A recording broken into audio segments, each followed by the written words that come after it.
Video उनके लिए है जो एलटी ग्रेड एग्जाम की तैयारी कर रहे हैं, क्योंकि उनको समझ में नहीं आ रहा कि वो कौन सा टॉपिक पहले पढ़े, कौन सा टॉपिक इंपॉर्टेंट है, कौन सी बुक्स लें, कौन सा स्टडी मटेरियल लें, रिवीजन कहाँ से करें, प्रैक्टिस क्वेश्चन कहाँ से लें। तो ये वीडियो को लास्ट तक जरूर वॉच करना। आपके इन सभी क्वेश्चंस का आंसर्स मैं 1 बाय 1 आपको इसी लेक्चर्स में बताऊंगी। जो आपके माइंड में कंफ्यूजन है मैं उसको आपका यहाँ पे सोल्यूशन बताऊंगी। जो मैंने अभी भी आपके पास पॉइंट डिस्कस करे हैं, सबसे पहले कि कौन सा टॉपिक स्टार्ट करें। एलटी ग्रेड की तैयारी कर रहे हो तो कौन सा टॉपिक स्टार्ट करना है। तो मेन आप पहले, क्योंकि +1 +2 और ग्रेजुएशन का हमारा सिलेबस पाया जाता है एलटी ग्रेड में भी, तो +1 से स्टार्ट करें, क्योंकि अभी एग्जाम में टाइमिंग है।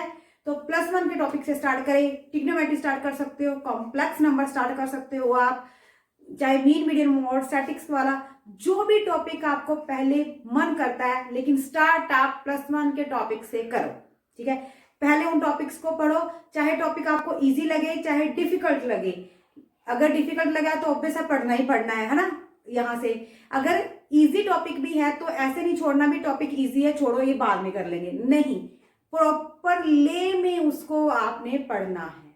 आपने कॉम्प्लेक्स नंबर उठाया फॉर एग्जाम्पल, ठीक है, आपको थोड़ा इजी लग रहा है, भी आपको आते हैं कोई बात नहीं, एक बार रिवीजन करो, एक बार रिकॉलिंग, हम कहते हैं रिकॉलिंग या रिवीजन करो, प्लस उसके प्रैक्टिस सेट निकालो। ठीक है जी, तो टॉपिक स्टार्ट की कंफ्यूजन +1 से स्टार्ट करो, फिर +1 +2 करते हुए फिर आप ग्रेजुएशन तक चले जाओगे।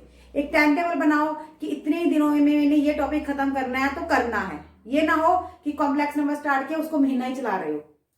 सेकंड जो मैंने पॉइंट बोला कि कौन सा टॉपिक मोस्ट इंपॉर्टेंट है, तो इसका आंसर सुनिए भाई। टॉपिक सभी इंपॉर्टेंट होते हैं, हम ये नहीं कह सकते, क्योंकि आपके वहां कोई सिलेबस में मेंशन नहीं है कि कौन से टॉपिक में कितने क्वेश्चंस आएंगे।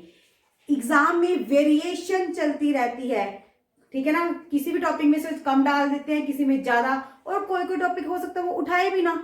तो हमारे लिए सभी टॉपिक इंपॉर्टेंट है, हमने सिलेबस में मेंशन सभी को करना है। हाँ, 1-2 टॉपिक ऐसे होते हैं जो डिफिकल्ट ग्रेजुएशन लेवल के या +1 +2 का जो हार्ड होते हैं, हम उनको स्किप भी कर सकते हैं, क्योंकि हमें पता है अगर 120 क्वेश्चन हमें आते हैं एग्जाम में तो 120 के 20 हम नहीं कर सकते, नेगेटिव मार्किंग भी है। तो हमारे टारगेट के अकॉर्डिंग थोड़े क्वेश्चन निकल भी जाएंगे, कोई बड़ी परेशानी नहीं है, आप अपनी चॉइस से टॉपिक को छोड़ भी सकते हो।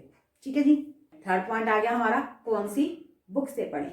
अब बुक्स से बात करें, आपको ये भी पता है कि बुक्स तो बहुत मोटी मोटी होती हैं सारी, है ना, एक बार सबको पढ़ लेंगे, पढ़ भी लेंगे, लेकिन उसमें से सिलेक्शन करनी होती है बहुत अच्छे मटेरियल की। ठीक है, अगर आप खुद से जजमेंट लगा सकते हो तो लगाओ, अगर नहीं लगा सकते तो आप कोर्सेज ज्वाइन कर सकते हो। ठीक, तो बुक्स के लिए जो हमारी जो मोटी मोटी बुक्स हैं उनमें से सिलेक्शन आती है, इस सिलेक्शन करनी है हमने, कैसे करनी है, तो उसके लिए आप प्रीवियस ईयर के पेपर उठाओ। प्रीवियस ईयर में देखो कि क्वेश्चंस का लेवल कैसा लिया गया है, उसी लेवल के अकॉर्डिंग आप RD शर्मा की जेई मेंस की एंट्रेंस एग्जाम की बुक आती है, ठीक है जी, प्लस दिनेश की भी आती है, दोनों में से कोई भी एक पिक कर लीजिए। लेकिन RD शर्मा अपने आप में खुद में बहुत बड़ी बुक है, उसको सारी को पढ़ना, सारी को रिकॉल करना समझदारी नहीं है, ना ही सारी रिकॉल होती है, ना ही सारी की सारी पढ़ी जाती है। वो स्मार्ट स्टडी नहीं कहलाता, मैं पहले भी बताती हूँ, स्मार्ट स्टडी वही कहलाता है कि इतने सारे मटेरियल में से हमने वो चुना जिसको हम रिकॉल करते हैं, जो इंपॉर्टेंट होता है। ठीक है जी, तो वो इंपॉर्टेंट छाट रहा कहां से है, प्रीवियस ईयर बुक्स देखो प्लस उसको पढ़ो। ग्रेजुएशन की बात, ग्रेजुएशन के जो आपके टॉपिक्स आते हैं उसके लिए भी आप अरिहंत पब्लिशर की बुक्स लीजिए। CS नेट क्वालिफाई वाली बुक्स आती हैं, या गेट एग्जाम क्वालिफाई वाली बुक्स आती हैं, उसमें आपके टॉपिक्स हैं। तो आपको बुक्स तो लेनी पड़ती है पूरी, टॉपिक चाहे आपको 2 या 3 आए, ये हो जाता है, पर्टिकुलर टॉपिक्स में नहीं मिल पाती है। ठीक है ना, +1 +2 तो आपकी सारी काम आ जाती है, क्योंकि सारे ही टॉपिक हमारे सिलेबस में होते हैं। ठीक है, बुक्स आपने देख रखी होंगी, बट हाँ मैंने बताया कि उसमें पढ़ना उतना ही है जितना आपको रिक्वायरमेंट है। तो आप लोग पहले अपना टॉपिक बेस क्लियर कीजिए, क्योंकि RD शर्मा की बुक में पहले बेसिक कंसेप्ट सारा दिया हुआ है, उसके बाद MCQs दिए हुए हैं, उन MCQs को प्रैक्टिस कीजिए। तो जब आप प्रैक्टिस करोगे, है ना, क्वेश्चन निकालोगे, तो आपकी स्पीड बनेगी।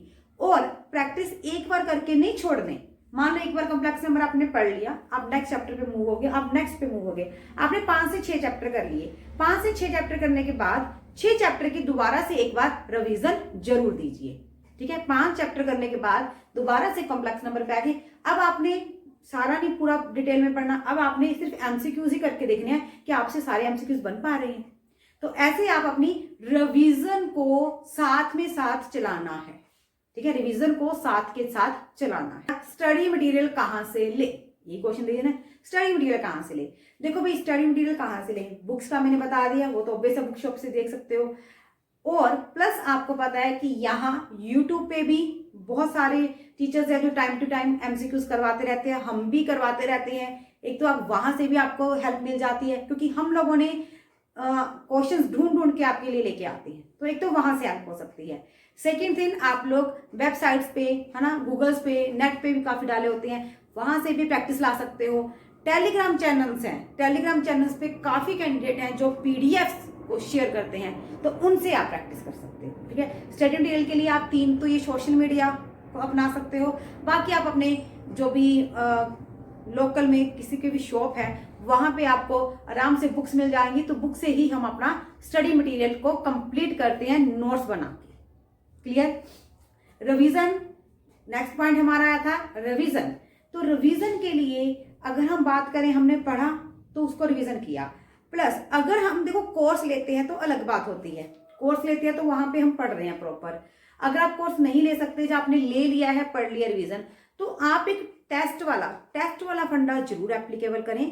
कहीं पे भी आपको टेस्ट का मिलता है तो टेस्ट जरूर कर लें।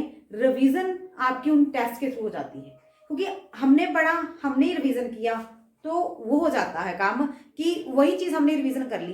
अब हमने अपने आप को चेक करना है, तो चेक करने का फंडा तो सामने वाला अपनी तरफ से क्वेश्चन डाले ना, फिर हमें पता चलेगा कि वो क्वेश्चन हम कर पा रहे हैं कि नहीं कर पा रहे।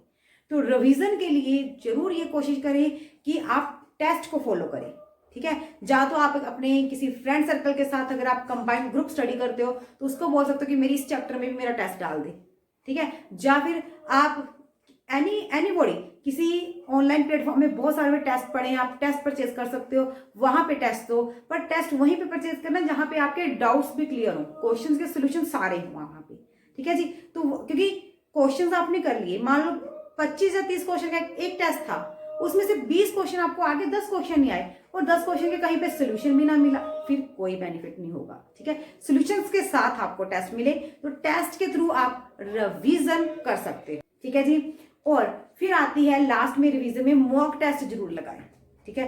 पूरे 120 के 120 क्वेश्चंस आते हैं आपको एलटी ग्रेड में, तो 120 के मॉक टेस्ट जरूर लगाएं क्वेश्चंस वाले, उससे आपकी प्रैक्टिस बनती है, प्लस आपकी स्पीड बनती है, सब कुछ आपका वही मॉक टेस्ट से ही क्लियर होता है, ठीक है जी।